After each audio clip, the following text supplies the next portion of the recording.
Last time on Knights of the Rolled Table, the team raced through a portal back to the Great Library on word that Saeleas was in danger. Sarsa landed on top of her old pal, Jerik Darkharbor. Their interaction was complicated, intense, and ended up in her turning to a werewolf. They're still working that out. Meanwhile, books are eating people on the 4th floor, and Timothy the intern seems less trustworthy than he initially appeared.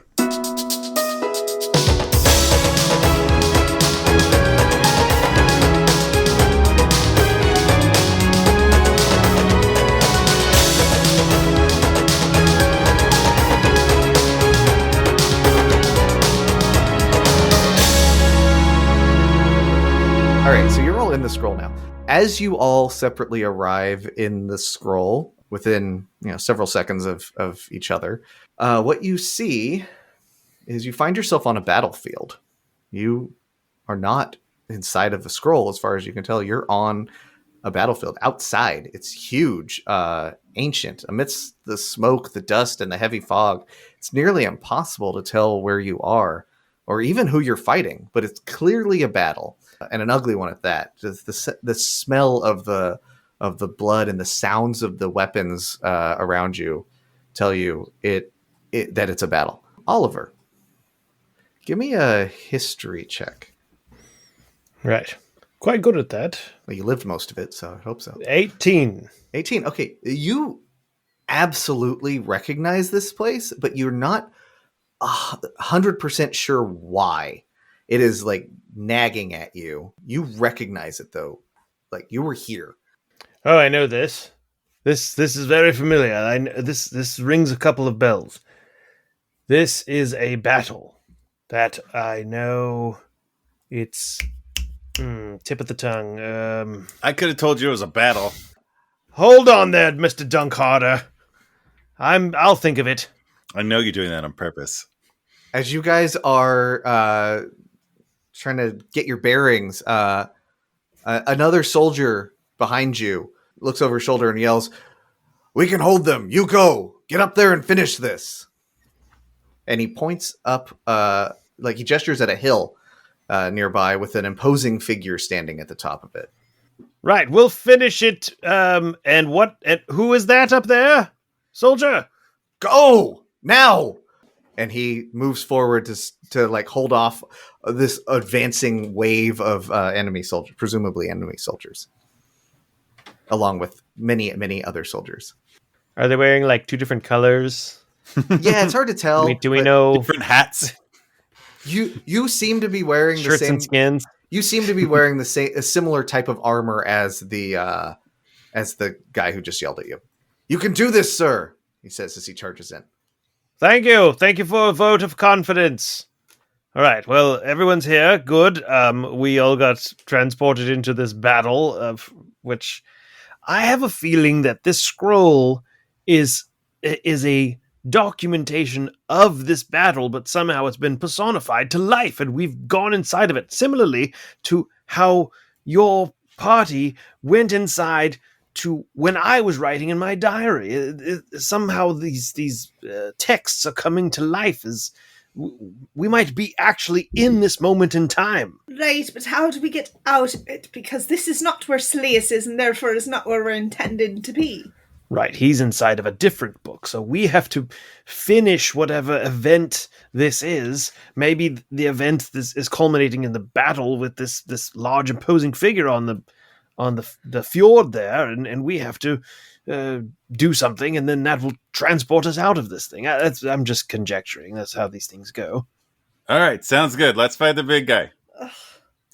I don't see a door anywhere, so I'm assuming that this is just how we're going to have to handle this.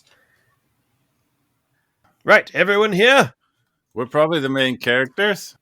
We're actually wearing different things. We're wearing like armor and stuff. Is this like the holodeck on the Enterprise? Like, are we? I can tell you what's going on. You gotta figure it out yourself. All right. Are we wearing like Shakespeare clothes now? No, you're wearing like armor.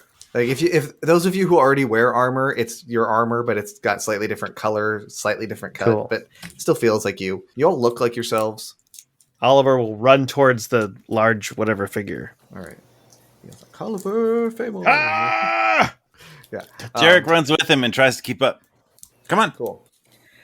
Come on, Mr. Dankheadboard! Jerik, you stay in the back. Don't go running up front. Come on. Jerik runs back, grabs Sarsa's hand, and runs up. Yeah. So you guys all make your way up the hill. As you're running up, there's on to one another's hand, there's some other enemies that running just as fast as we can. try to attack you, but you manage to like knock them back or push them back or hit them with swords, and no one really stops you. And you make it to the top. The large figure turns and looks at all of you. His face is obscured by a fearsome visor, and he's got like a big gray beard. And he points at Oliver, and he says, "I'm glad you could make it, brother." What? And this is when you realize where you are.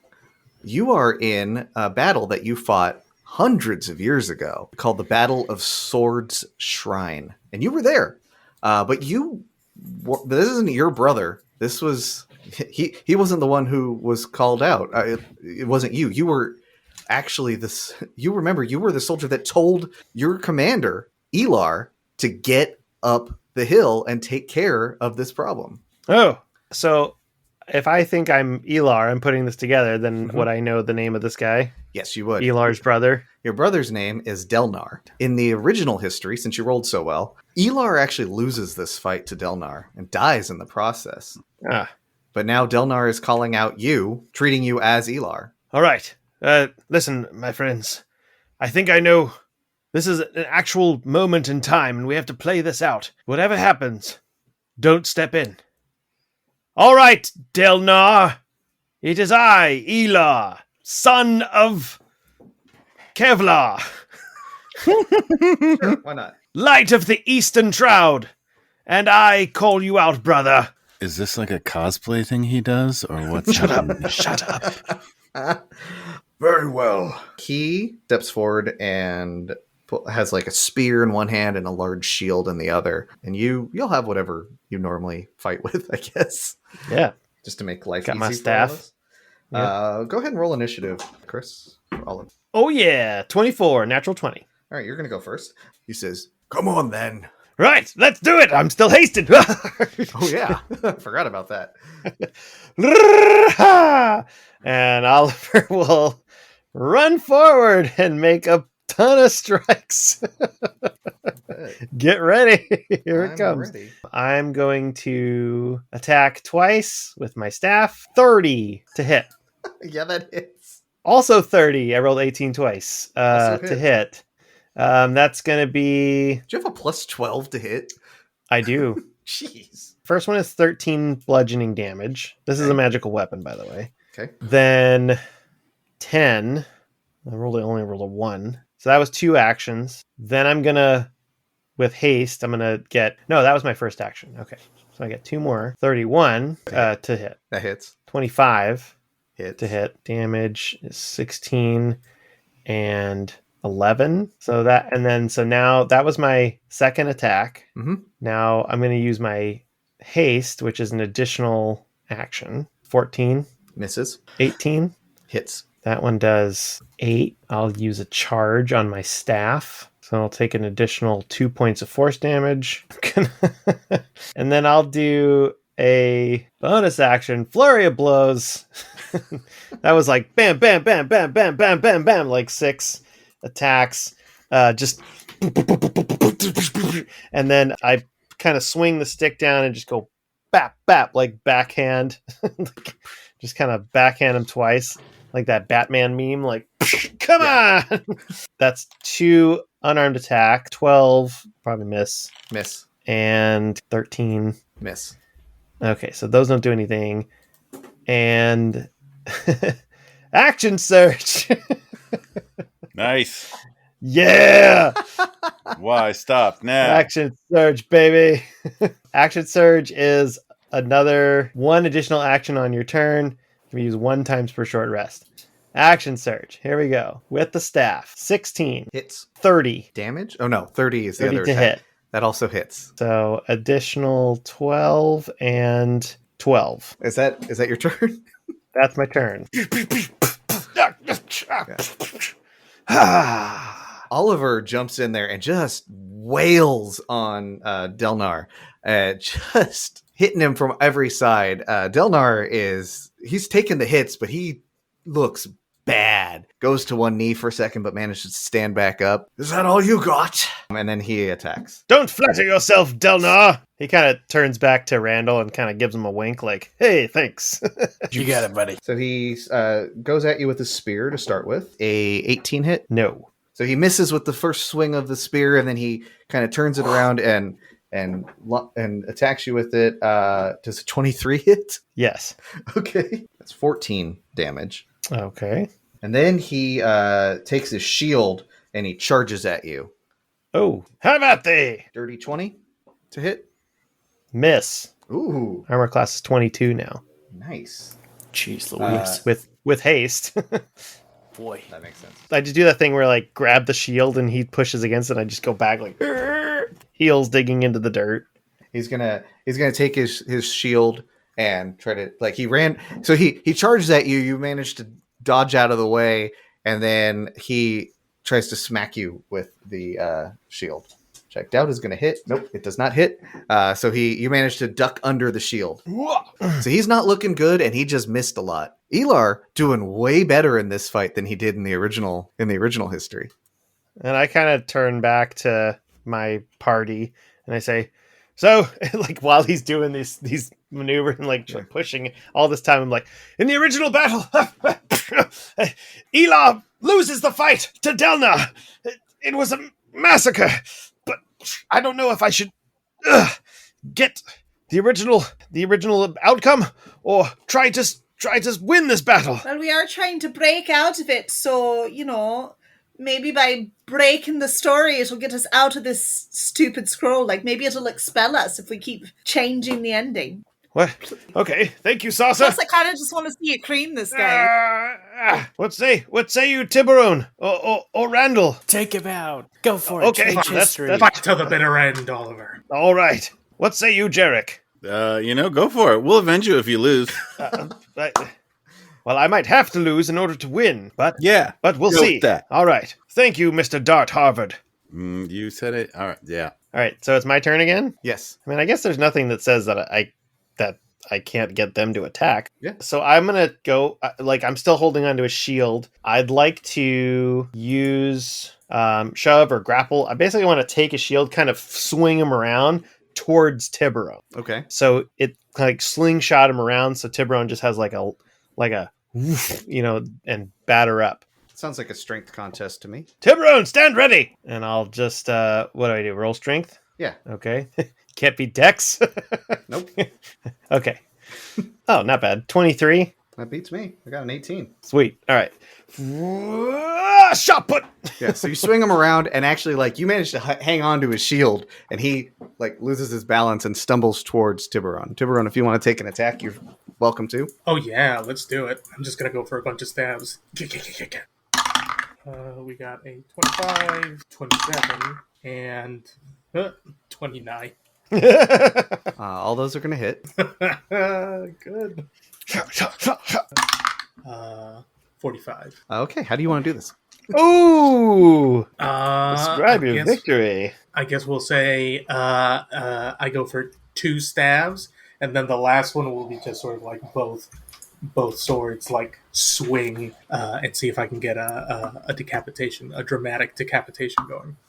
Roll performance. I want to see if you get the dramatic decapitation. Okay, all right. Swing around, going for the slice. See if it Like the gets his full neck or arm it's like his spin. shoulder. Anime close up. 16. Oh, yes. I had a DC 15 for that in my head. Yeah, you swing the swords around, and his head gets lopped off and goes flying and rolls down the hill. As soon as his head leaves his body, you are all surrounded by smoke and mist and dust, and just kind of like what happened when you first lost your visibility inside of that dome, and you find yourselves back in that dome. The scroll is charred and damaged, actually cut in half, or I guess in there's a third lopped off the top.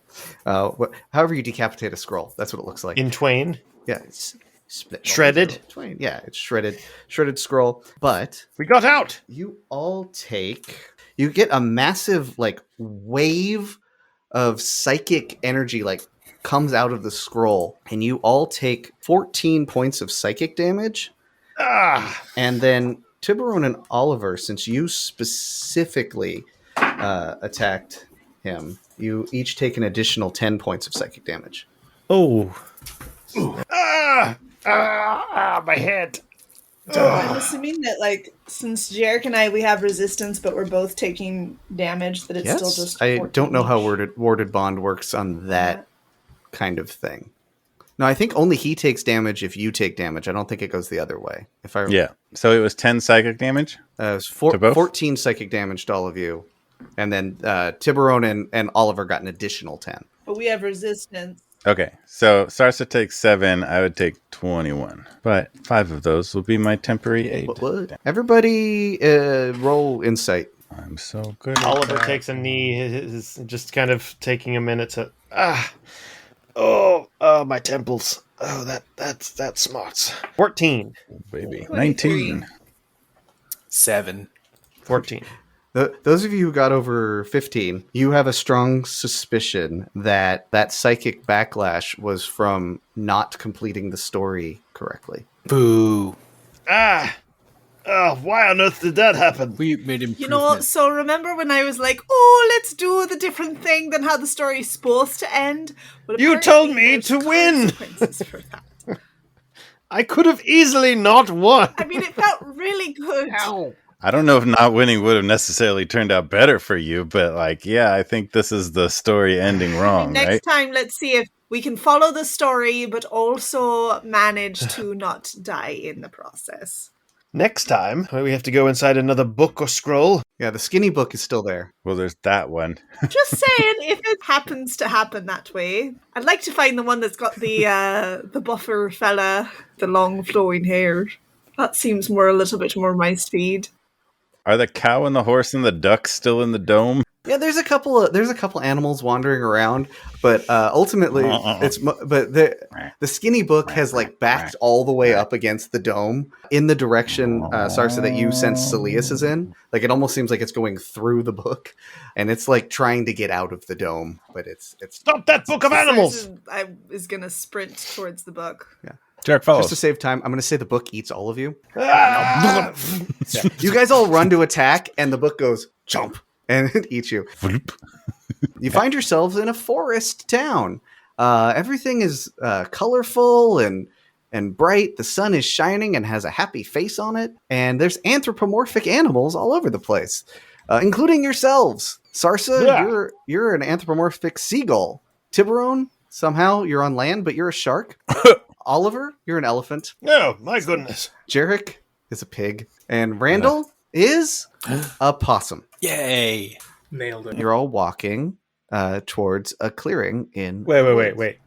If we landed in this place, we would not just start walking with no conversation. Here we go. You assume the characters who are walking. You can also speak. What? Why do I feel taller? Oh my goodness gracious. Sarsa, you... how do I say Are this? charming, You gorgeous at all times. I think we need to talk about Jerik. Jerik, you look different. How so? Well, you know, Handsomer? Tell me, am I a lion? I'd love to be a lion. I always felt like I had lion-like qualities. all of you are animals. Am I an animal as well? Oh my goodness, I am an animal. I'm some sort of pachyderm.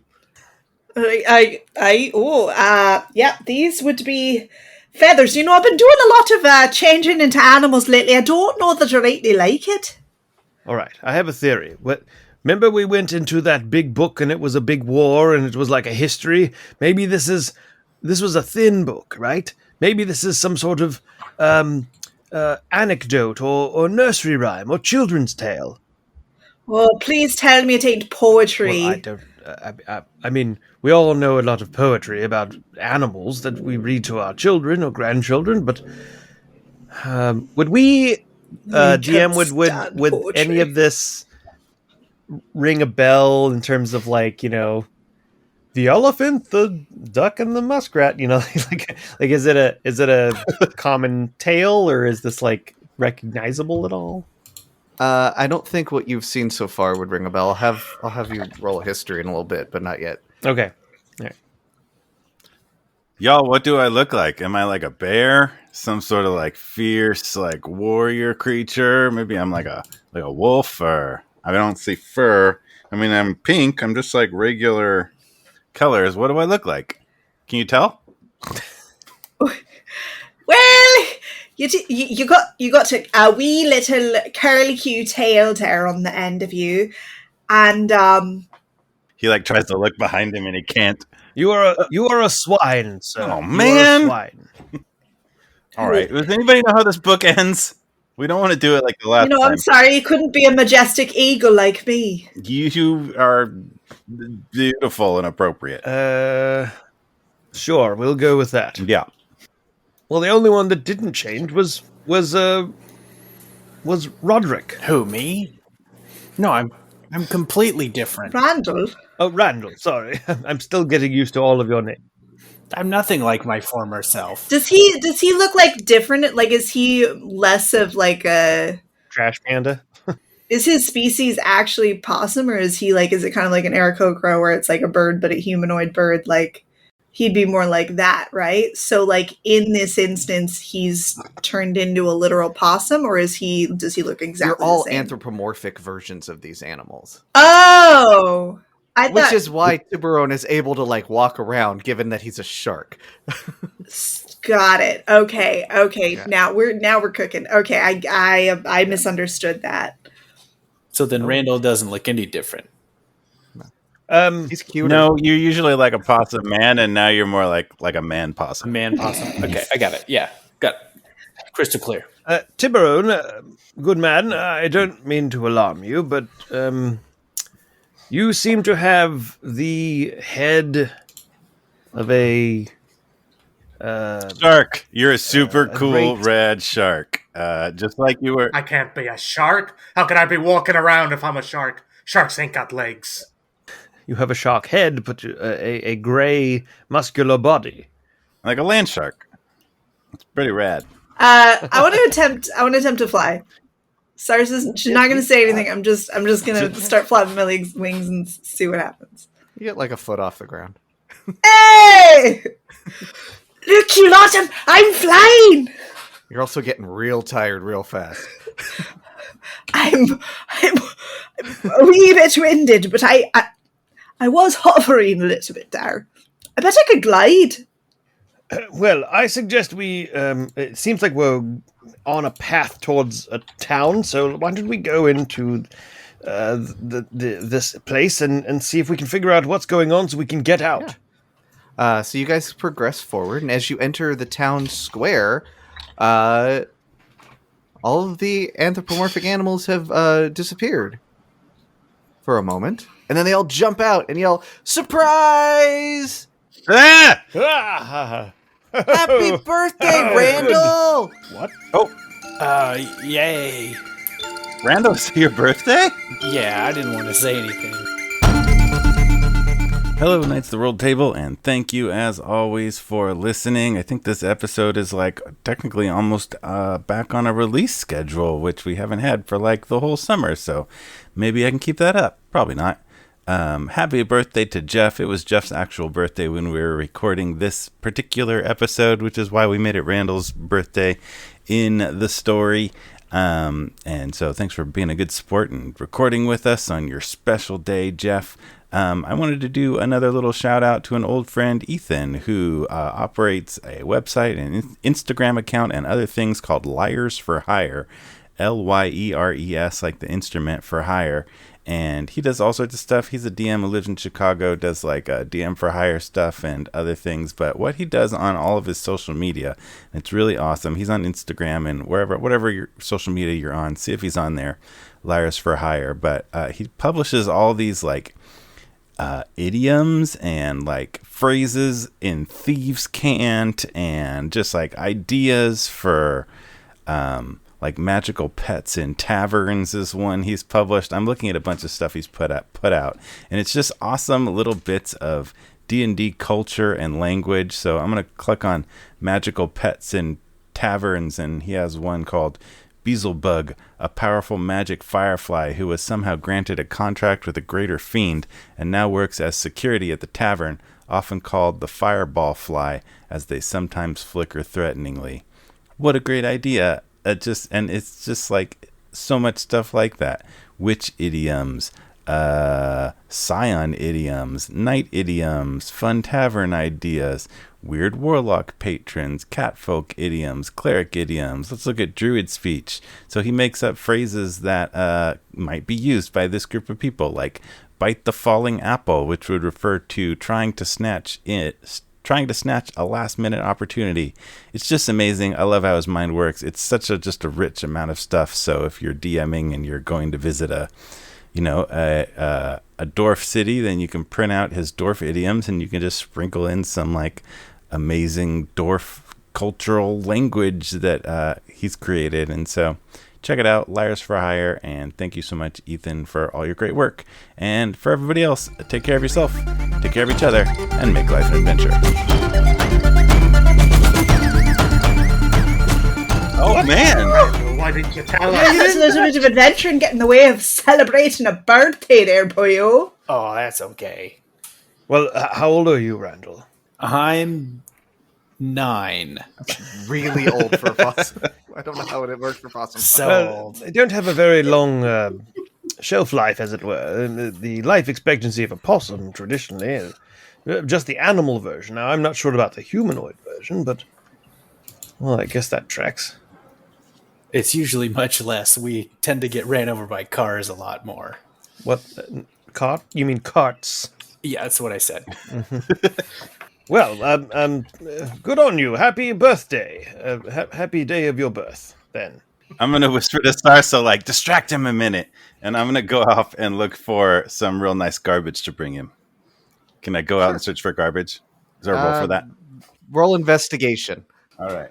As a man who's now of a certain age, let's talk about your long-term aspirations. What do you see as being, what would you like to accomplish in the next year? You know, it's important to have goals. Well, it'd be really nice to have, a litter of possums of my own. Maybe my own garbage dump. Yeah, just settle down and, be fermenting my own garbage. 15 on investigation. Yeah, you find some garbage. Some good-looking garbage. There's like some recently discarded food, some weird spring. That's good garbage. I'm going to fashion all that stuff into something vaguely birthday cake shaped. While you're out hunting for trash and they're having a conversation, the other animals in town are all bringing out their gifts for Randall, and one of them brings out an actual birthday cake. And there's an anthropomorphic cockroach and a raven and a bee, and there's a cat and a dog and there's a horse, typical animals all over the place, and they're all celebrating. Oliver would like to find one that looks worldly, like is a bit of a, town official or something, and go up to them, and so I can ask some questions. The walrus has a mayor badge on. The walrus, of course. Excellent. All right. Hello, good sir, good lady. It's hard to... Hello. My name is Oliver. You are someone of importance. Yes, it I'm looks Mayor like Walrus, and I know you, Oliver. Ah, yes. I am Oliver the Elephant. Of course you are. And yes, as we all know, and my friend over there, it's his birthday, Randall. Yes, Randall. Right? Yes, it was my idea to throw this party. Oh, well, thank you. Listen, how does this story end? Story?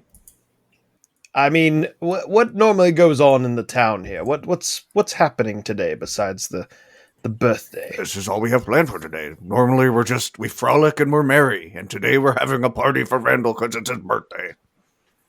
Right. Okay. And right All right. then, Thank you. you start to hear like a commotion, like on the far end of the crowd of animals. Like all of you would hear, hey, stop that! What's going on? Yeah. Excuse me, Mr. Mayor. I just hold on. Go over to the party. Here you go, Randall. We got together and we made you this cake. It's got all your favorite stuff.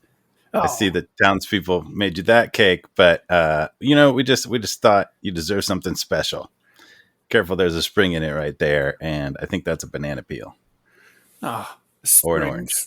Oh, this is my favorite. How'd you guys Some know? peanut shells sprinkled on top. Oh, Happy birthday, So the Randall. commotion is getting louder, Thanks, and guys. you're able to see now. There is a goat walking through the crowd, and everyone's kind of getting out of his way. And there's a weasel like perched up on his shoulder. Also an anthropomorphic weasel. Yes. Happy birthday and all, but I think our attention has been directed towards this this individual walking towards us. This goat fellow. Yeah. Do you think he's bringing a gift for I Randall? think he That might weasel? be bringing denouement to the story. So as you're watching, the goat is clearly causing a fuss. He takes a bite out of Raven's food. He munches on the flowers outside of Bee's store. He takes a big bite out of the birthday cake, even though they haven't even lit the candles yet. No. Yeah. He's a jerk. What a ruffian. But he clearly wants more. And as he sees you, and Randall, you see him eyeing with his creepy rectangular goat eyes your bag. And Weasel, sitting on his shoulder, sings out, "A goat munching garbage, oh, so crude, transforming scraps into tasty don't food. rhyme. Oh, it rhymes, damn it. For this clever weasel, it's quite a sight, a goat and garbage, an odd delight." And the goat, tromps up to you. This is definitely a children's book. I'd really hoped it wouldn't be poetry. I was going to make you guys speak in rhyme the entire time. I changed my mind on that. If you'd gotten to it last week, we would have. I mean, I could do it, We're Matt, just well so you past know. that point in the story already. So the goat approaches. He's not saying anything, but he's making a move towards the bag that Randall always is carrying around.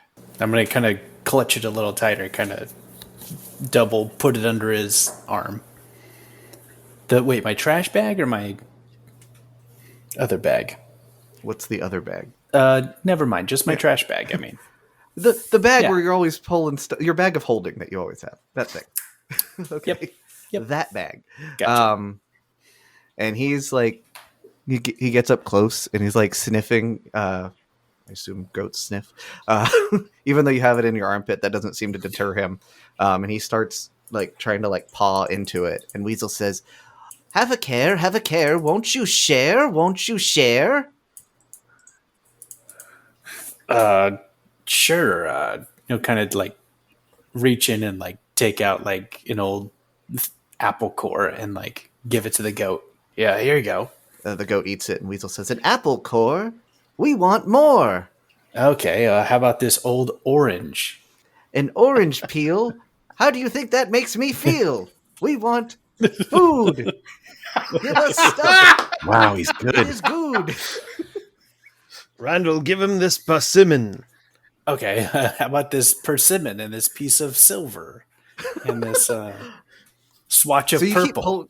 You guys, the book is supposed to end the right way, So as remember? you keep pulling stuff out of the Stop bag, messing with the goat. goat seems less grumpy and starts to have a little bit of a smile. Okay, at this point, do I recognize the story? Everyone roll history. I don't know what else to roll besides history for this. Literature. 12. 18. 10. 14. It's an old sea shanty. It's not. 25. Oh, Tiburon and Sarsa, you definitely recognize it. You're like, I've heard this, I've read this. Maybe it was read to you as a kid. Randall, you 100% recognize this story. Your mother used to read this to you when you were growing up. It lives in the garbage heap with you. It is called the Gray Grumpy Goat. And you know from having read it that it ends with the birthday party haver, which is not a possum named Randall in the book, but that doesn't seem to matter. What is the possum's named in the book? It's not a possum. Oh. Does anyone know this story? It's a monkey named Monkey in the book. And yeah, so Randall knows the story, and in the book it ends by the monkey sharing his birthday stuff with the goat, and the goat is happy. Sharing is caring. Goat, why don't you have some of my wonderful cake that everybody bought? And then everybody learns that sharing is nice. Huh? Everyone goes, Are you sure you don't And he's want going to to kind of fight take his... him, Randall? No. I think this is going to everyone work. says, "Yay!" And you suddenly find yourself back in the library. No damage is taken, but Randall, you notice that your bag is actually lighter than normal, which is weird because it's a bag of holding. But you get the sense that it does in fact seem lighter. For the remainder of this session, basically until a long rest, you'll have to roll 2d6 whenever you go to take something out of the bag, and if it's a 6, 7, or 8, it's not there. Okay, But- cool. Does he have his trash cake, though? Yes. I had to give it to the No, goat. the trash. No, Oh, you gave him good. the real cake. The trash cake's still there. Okay, But you good. That's the you one I care about. also, in addition to having that negative, you also gain for the until the next long rest +2 to your charisma score. Hey.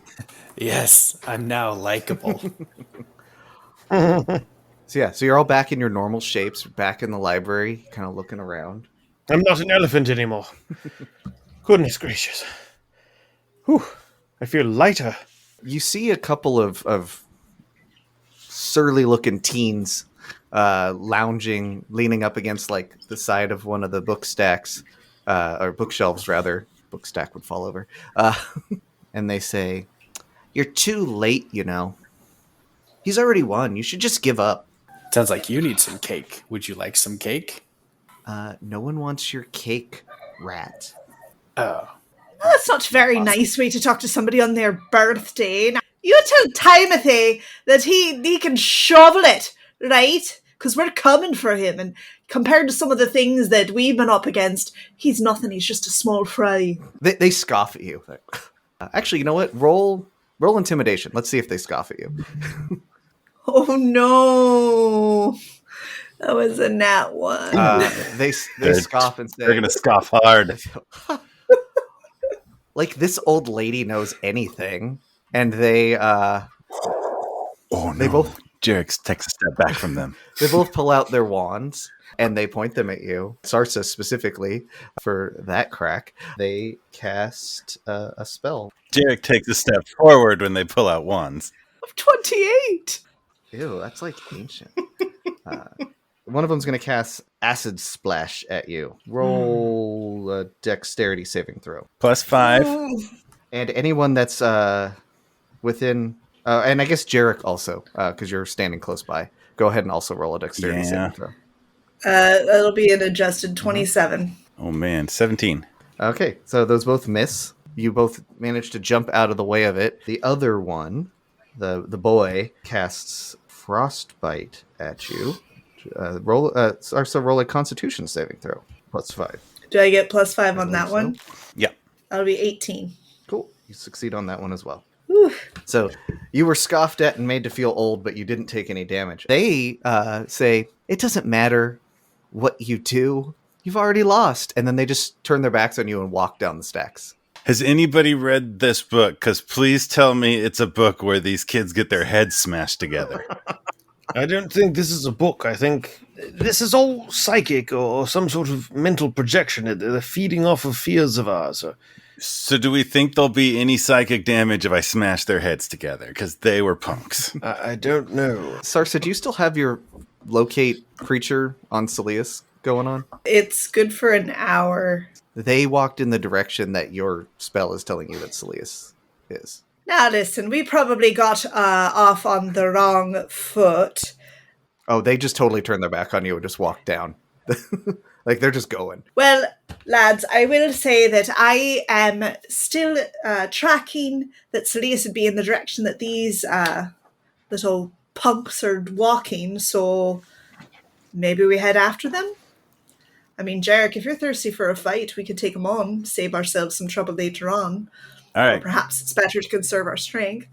Yeah, come on, let's follow him. And Jerik does kind of a reaching out gesture towards Sarsa, whether it's kind of like hand on her shoulder or reaching for her hand, just however they connect. And Sarsa, when that happens, you get like a strong jolt of what the amulet always tells you, like a real big like reminder. She flinches and pulls back. You lead the way. I'll be behind you. You really weren't supposed to be here. All right, we'll stay close. So you guys are following? And we'll head off Okay. that way. Yeah. So you guys follow. They're always just you always see them just like rounding a corner, but you're able to keep up with them. And Sarsa will take the rear. She purposefully pulls back and puts bodies between. Which is going to create an interesting little dance because Jerik will try to respect that she wants distance, but stay just close enough to keep her in his aura, which is like 5 or 10 feet. So as she backs up, he kind of drifts back a little bit, and they sort of end up dancing through the crowd a little bit. So you two are at the rear of the party. The other three of you, what order would you take following these tween teens? Oliver's gonna hang back and just kind of try to take in surroundings, look at architectural structure, weak points, and try to find what's real. If this is all very what's this library about? Are we still in the library? He's kind of questioning the surroundings at this point. Roll insight for me. How about 15? Yeah, it seems like you're in the library still. Okay. You're not so sure about the actual teens, what's going on with them, but you do seem to still be in the library. Tiburon, are you taking lead then? Yeah, Tiburon will take lead, and Tiburon will focus in on his sense of smell. Since I was just a shark with a strong nose, maybe I can suss out these bloody That's miscreants. And take a big whiff and see if my sense of smell does anything. Roll perception. Yeah, 19. It smells like books in here. Real musty books. And some funk? That smell that teenage boys have? You smell that. It's that way. And you kind of head in that direction. I mean, you can still see them going around corners and stuff, but you... Sure. I just make sure that every time they go around the corner, I point them out to everyone. I'm like, they're going right. They're going left. Just keeping everyone abreast of the situation as we dart through. You round a corner, Tiburon, and then everyone follows not too far after. Roll a survival. Oh no. Just a 10. Okay. We're gonna hang on to that 10. I'm gonna ask for that again in a minute. But you, when you round the corner, you are immediately pounced upon by a book, and it actually snatches you up. Ugh! The rest of you arrive just in time to see him getting pulled through, and then the book belches out an older gentleman, not old, but an adult, dressed in tweed and with a robe sort of open on them, like an academic's robe, not like a house robe. And there's a couple other teenagers lounging around in this area. The book then tips on its side. It's one of those big books. It's a thick, fat book, and it tips on its side and opens its mouth hungrily, and a big ugly tongue snakes out. Everyone except for Tiburon, roll initiative. Tiburon! Cut to Tiburon real quick. This is what you hear in your head, Tiburon. Uh-oh. Tibby was nervous about his first day at the Red Wyvern School for Magicians. He knew he was going to stand out, having come from a long line of fighters and not magicians. and he certainly didn't know any of the students there. But Tibby had always had an interest in the arcane arts, and so, with the help of his neighbor, a teacher at the school, he was able to convince his parents to let him attend.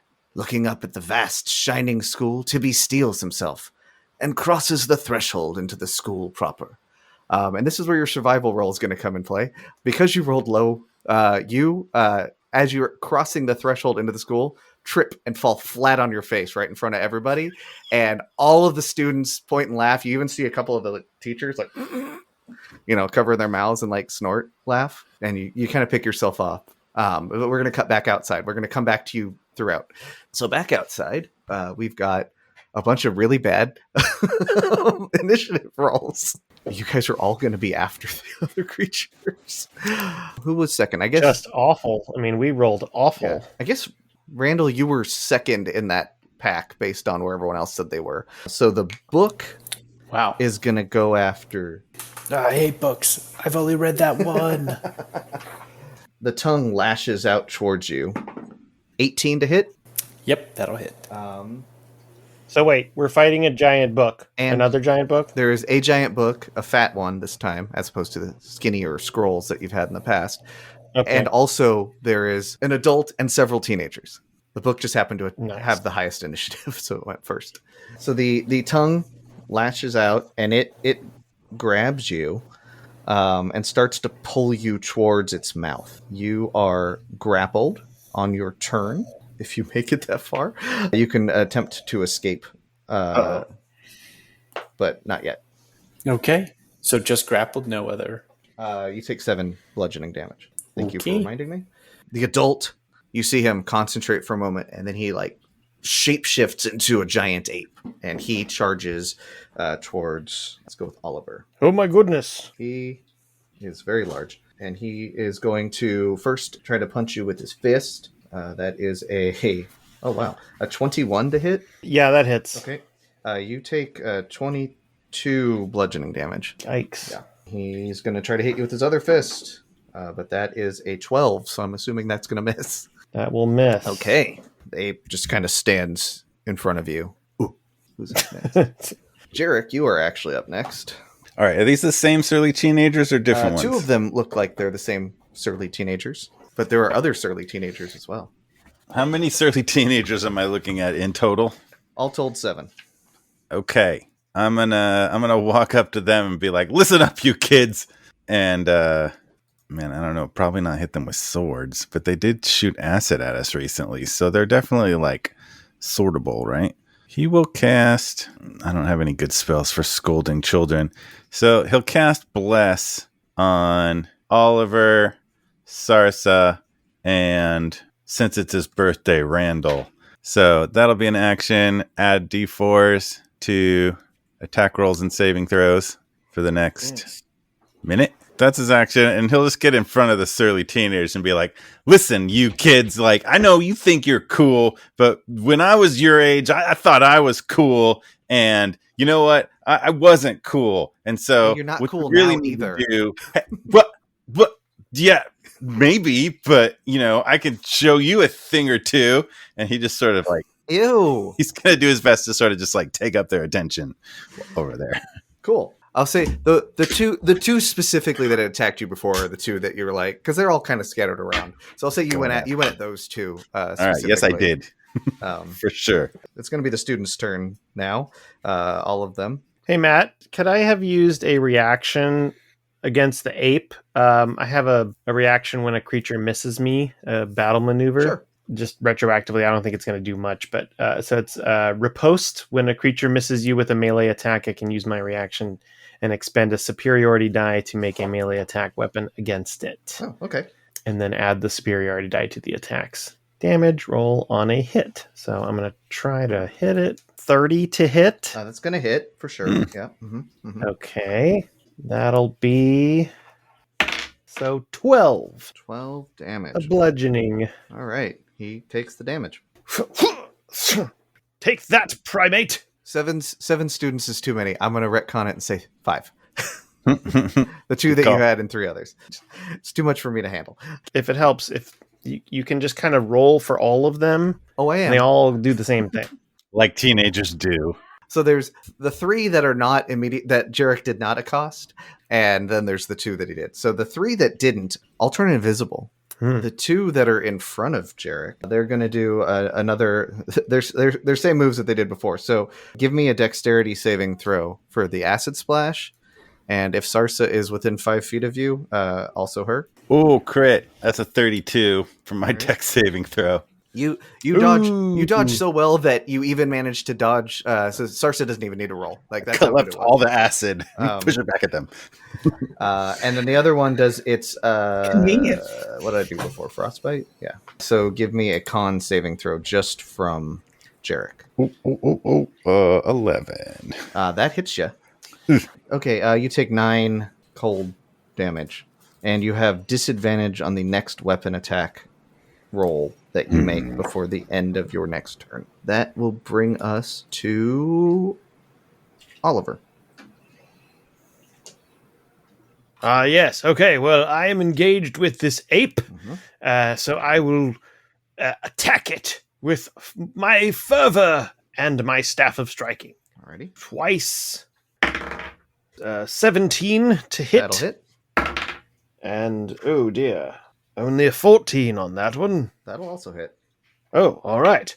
Big ape. Easy to hit. 23. I'm going to attempt a stunning strike on the ape. Okay. With a key point. So it has to make a con save. DC 17. It rolled a nat 20. Oh, 24. Okay. All right. Well, it succeeds. So it's not stunned. You hit it, but it kind of like shrugs it off. All right, fine. Well, all right then. More punches for you then. So I'm going to use another key point to do flurry of blows. It's going to be 13 to hit. Hits. And 12 to hit. Yes, that hits. 21 points of bludgeoning damage. Nice. Okay. Bam! Bam! Solar plexus. Bam! Jawline. Ugh. The ape looks angry. That's it for me. I'll Cool. stay where I am. Sarsa. The 5 guys still standing. The one that's closest to us was which one? So there's the 2 you can see, because 3 of them went invisible. The 2 you can see are the same ones that you already had that run-in with outside of the children's book. They are standing right in front of Jerik. There's a boy and a girl. She'll close the distance between her and Jerik, and then I'm going to cast a Destructive Wave. Sarsa takes her mace and she holds it up, and it's like bright light, and then she slams it down on the floor, and then you see a big white wave explode out, and every creature that's basically not us within 30 feet has to make a constitution saving throw. 5d6 thunder damage and then 5d6 radiant damage, and if they fail they are knocked prone. I'm gonna roll for the ape first. Okay, the giant ape got an 18. I'm just gonna roll for oh no, they have a +0 on con. I'm gonna actually roll 2 separate ones, one for the 2 and one for the rest. Okay, the 2 succeed. The ones that you can see. The 3 that were invisible, they get hit with, like, as this wave comes through, it just like smashes into them. Their invisibility immediately breaks and you can see them. And go ahead and roll damage for them. The full damage would be 14 thunder damage. So if they saved, then they take half. So everyone takes half. And then it'll be 22 radiant damage. So the 3 that were invisible are all they're just knocked out. The 2 that are up also took damage. They take half. They don't look good, but they're still up. That's what you get when you call people old! Don't be old then. Okay. I'm like a fine wine. Ew. Alcohol's gross. That's even worse than calling her old. All right. Where are we? Is that it for your turn, Sarsa? Yeah, that's all you got? Taking out half of the people. Awesome. Then Randall, you are currently, what did I say, grappled? Yep, grapple. And you are being pulled. Like there's been like a slow drag towards this book the whole time.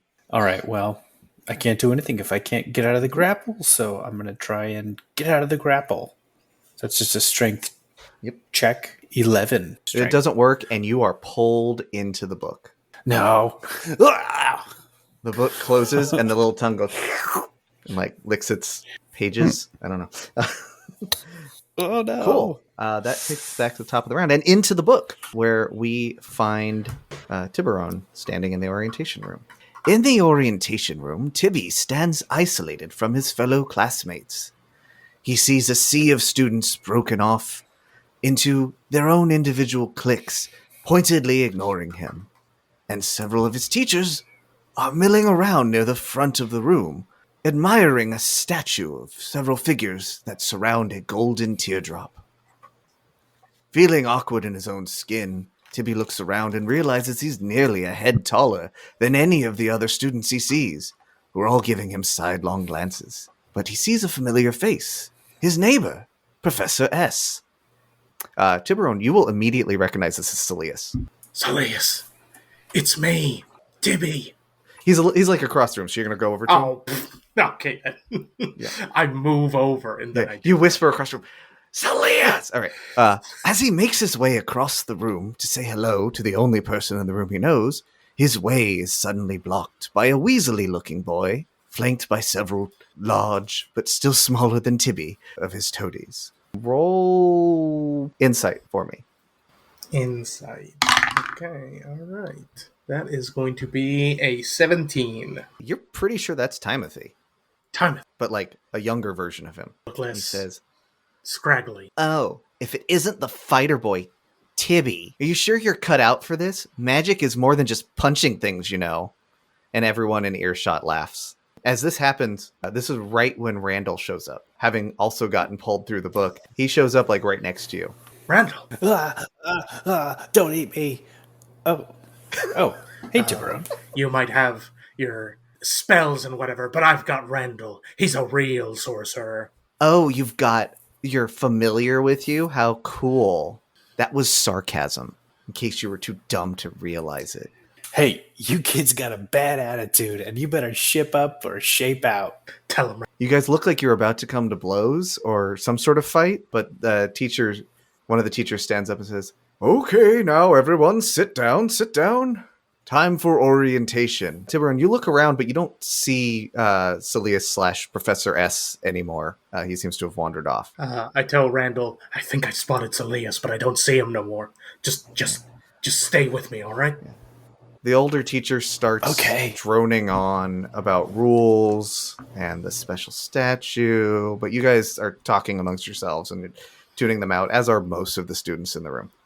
Okay, we come back out. The book is going to go after Sarsa.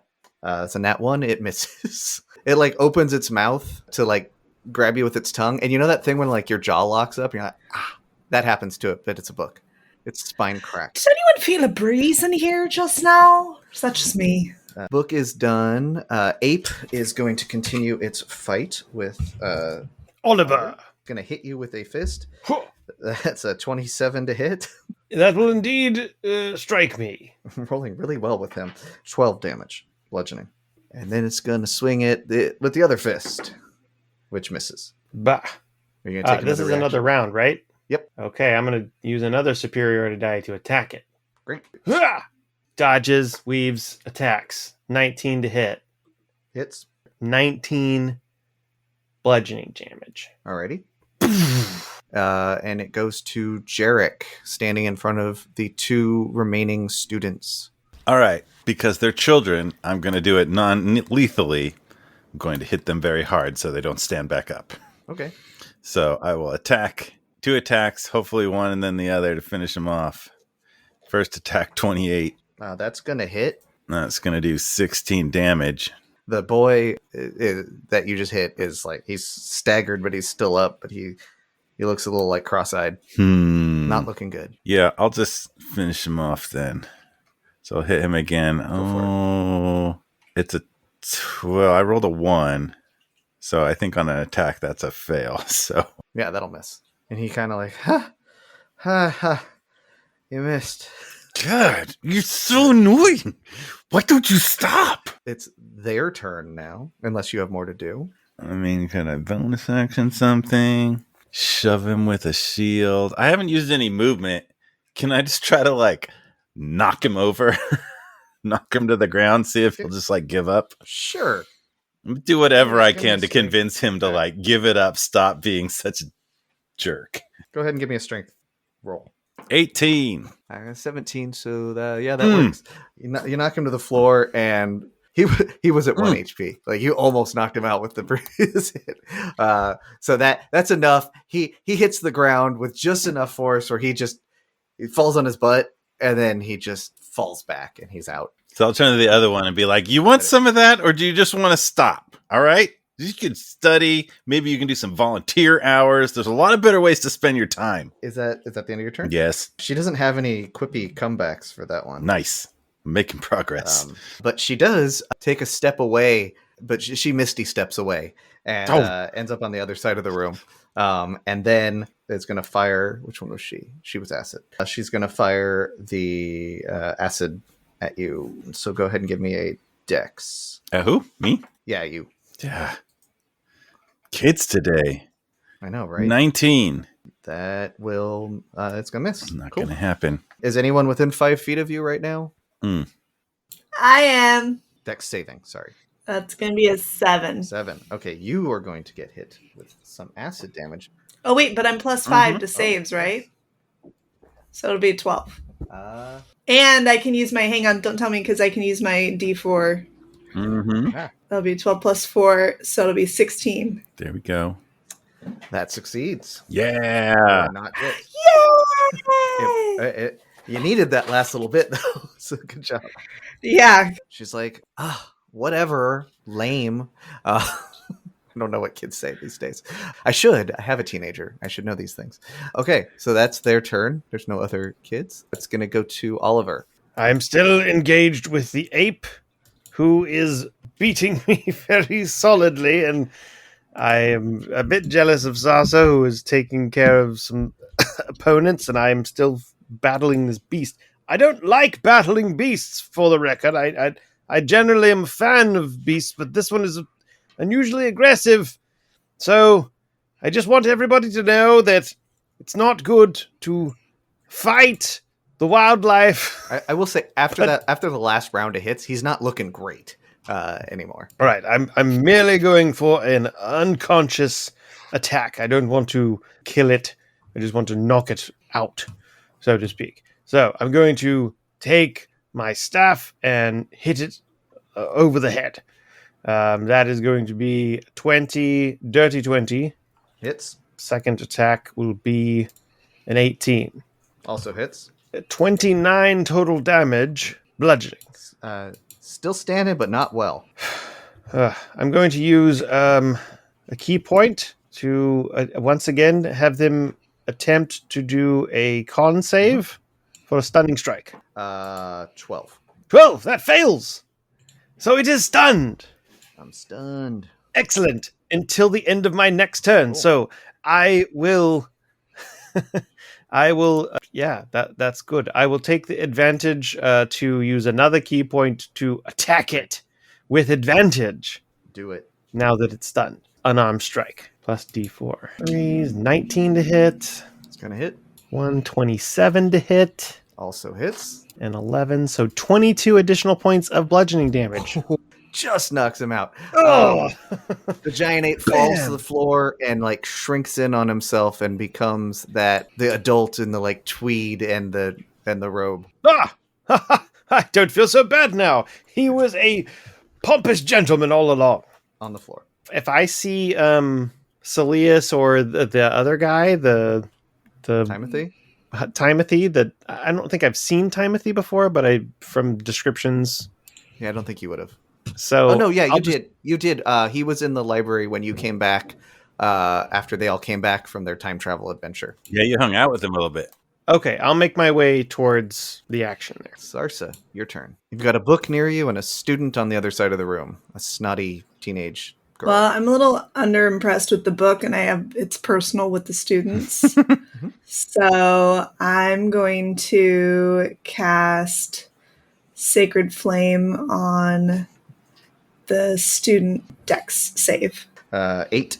And that'll be 11 radiant damage. She like staggers back, but she's still up. That'll do me. That's Cool. all I'm gonna do. Top of the round, we're back in the school. Today is the day. Tibby has his first magic lessons, and he couldn't be more excited because his teacher is Professor S. Professor S, Saeleas, is standing at the front of the class, kind of like walking through among the tables of students there, and he's explaining about minor illusion and having them all practice it. Professor S strolls through the classroom saying, "Minor illusion is a very basic spell, but it has many uses. From distracting your opponent to tricking them into harming themselves. It's a very important thing for you to learn. Tibby, why don't you give us a demonstration?" And he like waves you up to the front of the class. Randall, you're also in class sitting next to Tibby, just FYI. All right, I'm going to make a paper airplane. It's harder with scrolls to do that because they're all like Keep rolling curved. up. Yeah. So Tiburon, you've been called to the front of the class by Professor S. Before going up there, I lean over toward Randall, who I assume is sitting close, and I'm like, "We should find a way to get Saeleas out of here." Okay. I don't know who that is. I guess he would have seen Saeleas, so okay. Yeah, you bet. Let's get him out of here. What do you want to do? Do you want to kidnap him? Do you want to put a bag over his head? And I'll go do whatever rigmarole's being asked to do, but you keep an eye out for anyone acting weird, especially that one. I'm pointing at Timothy's general direction, assuming I know where it is. you got it. Come up to the front of the class. You're standing next to Saeleas. Go ahead and roll Arcana for me. All right.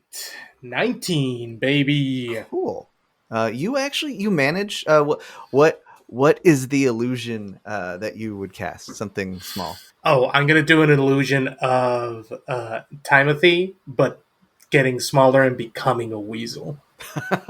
You hear some laughter from the other kids in the class. Even the professor was like stifling a bit of a laugh. Very good, Tibby. Yeah, coming along very well, just as I knew you would. You may have a seat. The lesson continues, and we cut back outside. The book is up. The book is going after Jerik. Bring it, book. That's an 11 to hit. Not gonna hit. It's going to try to bite you now. It's also an 11. Come on, book. You can do better than that. So it misses both times. That takes us to Jerik. All right, so he's gonna like glare at the girl over in the corner and be like, "No, I'm looking at you. Stay put," and go back and attack the book. I guess maybe I'll drop a Hexblade's Curse on the book once per short rest. Do I want to do that? The book hasn't really been beat up yet, but it has swallowed several of us. Yep. Okay. At least 2.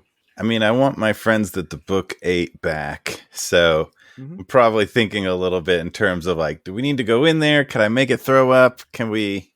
Maybe I want to try to like grab onto the tongue or like attack the tongue, see if it's got a gag reflex, that sort of thing. I'm going to do attacks, but like if I can make any like success in that direction, that's what I'm thinking. You're specifically targeting the tongue. Is that correct? That's what I'm thinking, yes. Okay. Roll an attack. Not great. 15. That's going to hit, but also... So go ahead and roll damage, and then I'm going to have you do one other thing. I have a second attack.